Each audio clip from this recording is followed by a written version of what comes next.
और कोतवाल साहब ने हमें विश्वास दिलाया कि बेटा आपका मिल जाएगा।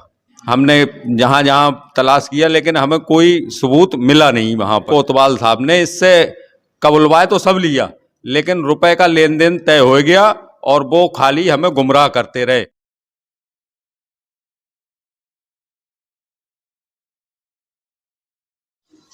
घर का जवान बेटा रिजवान, जिसकी उम्र करीब 20 से 22 वर्ष रही होगी, नवाबगंज से प्रदेश के लिए काम करने के लिए घर से कहकर जाता है। लेकिन कुछ समय के बाद जब उसकी खबर नहीं मिलती है, फोन पर भी बातचीत नहीं होती है, और जब पता चलता है 2 महीने बीत जाने के बाद पता ये चलता है कि उसकी लाश आती है घर पे। तो क्या सब हुआ था? वालिद साहब उनके मौजूद हैं, हम उनसे जानते हैं आखिर इसमें किसकी लापरवाही रही थी, इन्होंने कहाँ कहाँ शिकायत की थी और कहाँ इनकी सुनवाई हुई या नहीं हुई, पूरा मामला क्या है आखिर इनसे जानते हैं। आपका नाम क्या है? मेरा नाम रईस अहमद है, मैं नवाबगंज का निवासी हूँ। मोहल्ला मियाँ की मस्जिद, नवाबगंज बरेली। आपका बेटा रिजवान क्या काम करते थे? वो मेरे साथ पर मील पर ही काम करते थे, और एक उसका दोस्त है अरमान, मोहम्मद अरमान, मोहल्ला कारान, बाप का नाम है इसराइल। वो उसका दोस्त था, वो गलत लड़का था। मेरे लड़के को उसने फांस लिया था, इसलिए जो है वो मील पे भी जाना उसने बंद कर दिया था। हाँ। घर से कब गए थे, कहाँ के लिए गए थे, पूरी घटना किस तरह से हुई? 10 नवंबर को घर से माँ से बोले मैं बाहर जा रहा हूँ काम करने के लिए। हाँ, हमारा मानना ये है कि इस अरमान ने ही उसको फ़ोन किया था, और वो CDR के मुताबिक घर से 8 बजे निकला, और 8 बजे उसके फ़ोन पे किसी दोस्त से बात हो रही थी। माँ से कहा मेरे दोस्त का फ़ोन आ गया, मैं जा रहा हूँ। नाम उसने नहीं बताया हमको, अगर नाम बता देता तो इतनी परेशानी हमें नहीं करना पड़ती। रिजवान जब घर से गए थे उसके बाद में कितने दिनों तक आपकी बात हुई या नहीं हुई थी? दूसरे दिन सुबह को लगभग 8 बजे बात हुई। हाँ, इतनी बात हुई कि आप बेटा पहुंच गए, कि हाँ पहुंच गए, और शाम को निकले थे इसलिए ज़्यादा बात करने की ज़रूरत नहीं थी, बस इतनी बात हुई साहब। उसके बाद आपने कभी फ़ोन लगाया था? फ़ोन हमारे बहनोई थे, उनकी उसी पीरियड में तबीयत ख़राब थी और उनकी मृत्यु भी हो गई। उनसे फारिग होने के बाद हमने लगभग 14 तारीख को फ़ोन लगाया उनको, मोबाइल स्विच ऑफ गया, तो हमने सोचा हो सकता है बाहर। किस महीने की 14 तारीख? 11वें महीने की, हाँ, नवंबर में जी। तो फ़ोन स्विच ऑफ बोला, तो हमने हो सकता है बाहर है, नहीं चार्ज वार्ज किया। वो दूसरे दिन लगाया तब भी स्विच ऑफ बोला। ये समस्या 3 दिन तक लगातार बनी हुई थी स्विच ऑफ वाली। तो हमने फिर यार दोस्तों को खगालना शुरू करा। यार दोस्तों से बात, इससे सबसे पहले हमने इससे मोहम्मद अरमान से ही बात की, तो इसने ये बोला कि मेरी एक बार बात हुई थी, देहरादून जाने की बात कह रहा था ना, तो मेरी कोई बात हुई है ना मेरे पास आया है, उससे पूछ लो, उस दोस्त से पूछ लो, उससे। फिलहाल जानकारी हम 3-4 दिन यही जुटाते रहे, रिश्तेदारियों में भी ढूंढा हमने, हो सकता है रिश्तेदारी में हो, कहीं पर भी जब नहीं मिला तो उसके बाद हम पुलिस में पहुंचे 23 नवंबर को, और उन्होंने हमसे थोड़ा लिखवाया और हमारे बेटे की CDR निकलवाई। यहाँ से रिजवान अकेले गए थे या किसी के साथ गए थे? हमारी जानकारी के हिसाब से तो अकेले गए थे, वैसे तो हम नहीं कह सकते जी। हाँ, अकेले ही गए थे साहब। पुलिस में आप गए, CDR आपने निकलवाई, उसके बाद क्या हुआ? CDR साहब 28 तारीख को निकली, तो कोतवाल साहब ने जब CDR सामने अपने रख के एक नंबर बताया, ये किसका है? मैंने की ये सर मेरा है। आपकी बात हुई थी? मैंने की हाँ हुई थी। कितने टाइम हुई थी? मैंने की लगभग सुबह को 8 बजे। बोले 8 बजे नहीं, 7:45 बजे हुई थी। मैंने साहब एक अनुमान बताया मैंने। उसके बाद दूसरा नंबर उसका जो आरोपी लड़का अरमान है, उसका नंबर उन्होंने बताया, ये बेटा तेरा इसके पास है। तो मैंने सर नंबर बताइए। नंबर जब देखा तो वो अरमान का निकला। अरमान से बात की वहीं थाने में ही बैठ के, तो वो कह रहा है मेरी एक ही बार बात हुई है। कोतवाल साहब ने भी बात करी है उस टाइम, कोतवाल साहब ने उसे टाइट भी करा कि तेरा ऐसा कर देंगे वैसा कर देंगे, शाम तक लड़के का पता लग जाना चाहिए। तो उसने कोई बात कही नहीं और बाकी मामला काट दिया गया, और कोतवाल साहब ने हमें विश्वास दिलाया कि बेटा आपका मिल जाएगा। अच्छा। हाँ, उसके बाद में वहाँ पर नवाबगंज के जे MP में जो लड़का काम करता है, वहीं की हमारे लड़के की लोकेशन आई। और वहाँ हमारे नवाबगंज के और भी लोग काम करते हैं, उनकी नॉलेज में भी हमने ये बात डाली। ये लड़का जो है कबूल नहीं रहा है, अरमान। एमपी में क्या काम करने के लिए गए थे? ये धान के परख की नौकरी करते हैं, धान परखते हैं दूसरे के यहाँ जाके, वो ही नौकरी करते हैं।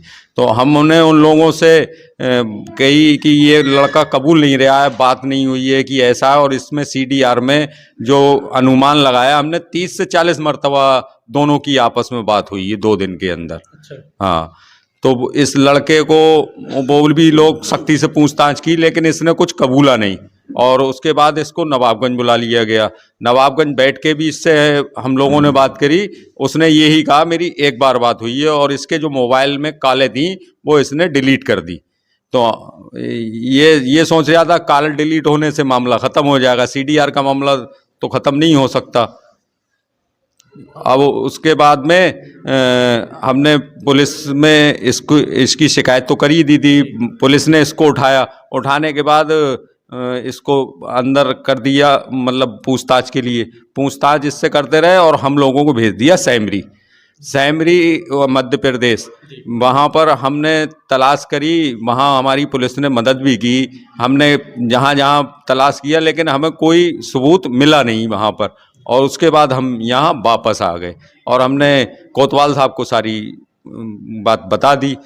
और इस पीरियड में कोतवाल साहब ने इससे कबुलवाए तो सब लिया, लेकिन रुपए का लेन देन तय हो गया और वो खाली हमें गुमराह करते रहे।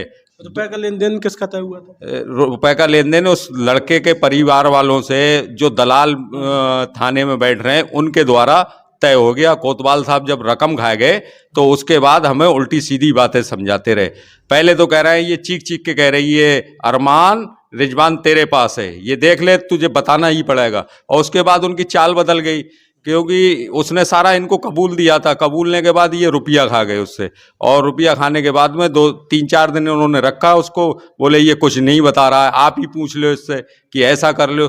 या हमारा काम है हम किसी आरोपी से हम मालूम कर ले, हम कानून हाथ में नहीं ले सकते ना। कानून हाथ में लेते तो हमें बेटे की लाश नहीं मिलती।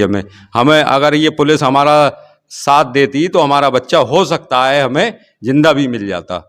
पुलिस ने हमें गुमराही करती रही। अच्छा, इसके अलावा आप कहीं और गए थे? SSP office? एसएसपी साहब के यहाँ गए। एसएसपी साहब ने इनको पहले लिख के भेजा।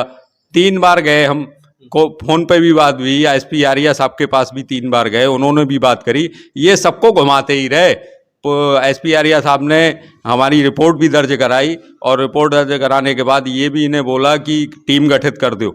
टीम गठित करके वो वहाँ भेज दो इनके साथ में। ये टीम 6 जनवरी को इन्होंने हमारी रिपोर्ट दर्ज करी, और टीम जो है आज तक नहीं भेजी। और जब वहाँ से खबर आती है तो ये हमें खबर किस तरीके से कर रहे हैं, विदेश शर्मा जी हमारे पार्टनर हैं, राजीव गुप्ता मील एसोसिएशन अध्यक्ष, उन्होंने हमें फ़ोन किया, रईस अहमद कहाँ हो? तो हमने की हम तो मील पे हैं। तो बोले दुकान पे आ जाओ, जे विदेश शर्मा जी आए हैं। तो हम पहुंच गए दुकान पे। विदेश शर्मा कौन है? ये एक चौकी इंचार्ज हैं। हाँ, इनके हाथ में जांच भी थी। तो हम वहाँ पहुँचे तो बोले आइए रईस भाई आइए, हमने कहा था आपसे कि वहाँ ढूंढने के लिए 26 के बाद में ही चलेंगे, 26 जनवरी के। काम बहुत हैं और ये है वो है। अब आज 30 तारीख है, अभी तैयार हो जाओ, चल रहे हैं। तो मैंने साहब इतने बाहर दूर जाएंगे तो मुझे 2-4 लोगों से कहना भी है, कोई घर पे है नहीं है। शाम को निकलते हैं 8 बजे 7 बजे रात में। तो बोले नहीं, कोहरा बहुत है और ये है वो है। ये हमें नहीं बता रहे हैं कि वहाँ से बॉडी मिल गई तुम्हारे बेटे की, और ये और हमें खुश कर रहे हैं कि तुम्हारा काम हम निपटा रहे हैं साहब। और जो आरोपी लड़का है उसके यहाँ 11 बजे फ़ोन कर दिया इन लोगों ने कि हाँ उसकी लाश मिल गई है और आप लोग समझ लो हाँ फरार हो जाओ। तो पैसा लेने की वजह से तो उसे 11 बजे, और हमें दे रहे हैं 1:30 बजे सूचना, और वो भी इस ढंग से दे रहे हैं तुम्हारे बेटे को ढूंढने चल रहे हैं। वो तो हमें तब पता लगा जब एमपी से ही हमारे पास किसी पुलिस वाले का, या कोतवाल साहब हो या कोई और दूसरे अधिकारी हो, उन्होंने फ़ोन किया आप रईस अहमद बोल रहे हैं? मैंने यहाँ बोल रहे हैं। बोले आपने कोई रिपोर्ट दर्ज कराई थी? मैंने साहब कराई थी। बोले एक बॉडी मिली है हमें, उसकी शिनाख्त करना है आपको। तो हमने कि उस बॉडी में आपको कुछ मिला? तो उन्होंने कहा एक आधार कार्ड मिला है। हमने क्या लिखा है उस पर? बोले मोहम्मद रिजवान तो हमने ये हमारे बेटे का भी नाम मोहम्मद रिजवान है, फिर वो उसका मिलान करा आधार कार्ड से, तो वो कुल मिला के हमारे बेटे का ही निकला। फिर हम 4 बजे यहाँ से दिन के, और हमारे साथ में एक अभिषेक नागर जी हैं, उनको इन्होंने भेजा, ये फिर भी नहीं गए। ये बहुत बड़े मक्कार हैं ये, और मैं तो ये उच्च अधिकारियों से मांग करता हूं कि इन दोनों को सस्पेंड कर दे, नहीं तो किसी और, मेरा तो बेटा चला ही गया, किसी और का ना जाए। ये लोग लापरवाह हैं, पैसे के लोभी हैं। और ये कोतवाल साहब के पास हम एक बार गए तो कह रहे हैं कि हमारा कुत्ता मर गया, हम वैसी टेंशन में हैं। तो ये साहब कुत्तों से और इंसानों में जो दलाल कुत्ते हैं उन दो से प्यार करते हैं और किसी से प्यार नहीं करते, इन्हें कुत्ते ही पसंद हैं। आपके कितने बच्चे हैं? हमारे 5 बच्चे हैं। सबसे बड़ा ये बेटा था मोहम्मद रिजवान, 3 बेटी हैं और एक सबसे छोटा बेटा है हमारा मोहम्मद सीबान। क्या मांग आपकी, क्या मांग है इसमें? मांग ये है कि मुजरिमों को सजा मिलनी चाहिए और ये केस पूरी तरीके से खुलना चाहिए, और इन दोनों लोगों को मैं फिर कहूँगा इस सस्पेंड कर दिया जाए, ना किसी और का बेटा ना जाए। मेरा तो चला ही गया, अब नहीं आ सकता है वापस। इन लोगों ने बहुत ज़्यादा लापरवाही करी, बहुत ज़्यादा। हमें ठंडी गोली ही देते रहे कि 2 दिन में चलेंगे, जैसे कोर्ट में तारीख लगती है ऐसी ये कोर्ट की तरह हमें तारीख देते रहे कि 4 दिन में चलेंगे, कि आप बरेली क्यों जाते हो, ये ऐसा क्यों करते हो। हमें कोई न्याय नहीं मिला। एसपी साहब को भी ये गुमराह करते रहे। एसपी साहब बढ़िया आदमी है, और लेकिन ये गुमराह करते रहे एसपी साहब को। दोस्तों, किसी के घर का चिराग बुझ जाए, जवान बेटा चला जाए, तो उसके परिवार पे, उसके माँ बाप पर क्या गुजरती हो कि आप बखूबी जानते हैं।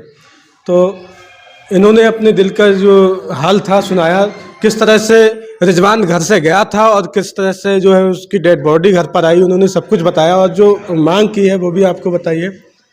तो रिजवान की जो है दोस्ती कब से थी? अरमान नाम बताया?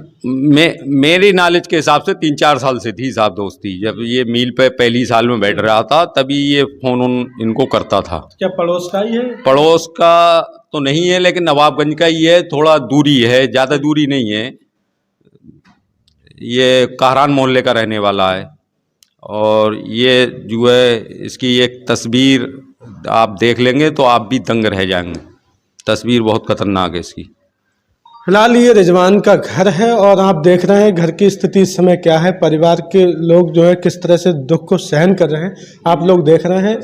तो अल्लाह ताला ने जो है सब्र अता फरमाए और रिजवान को जो है जन्नत में आला सा आला मकाम अता फरमाए।